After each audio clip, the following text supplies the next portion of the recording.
ఒక మంత్రాన్ని చెప్తాను, జాగ్రత్తగా గుర్తుపెట్టుకోండి.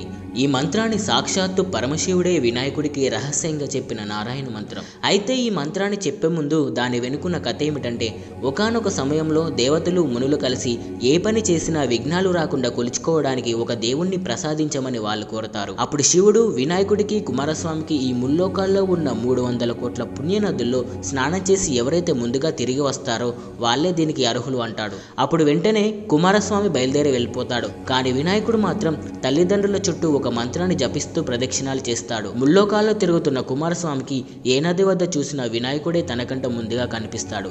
తన గర్వాన్ని అణుచుకొని అన్నగారి మహిమ తెలుసుకున్న కుమారస్వామి వినాయకుడిని విజేతన చేస్తాడు. ఆ మంత్రమే సక్రున్ నారాయణే త్యుక్త్వాం పుమాన్ కల్పశతత్రయం గంగాది సర్వతీర్థేషు స్నాతో భవతి పుత్రగా. ఈ మంత్రం జపిస్తే ముల్లోకాల్లో ఉన్న 300 కోట్ల పుణ్యనదుల్లో స్నానం చేసినట్టు అవుతుందట. ఈ మంత్రాన్ని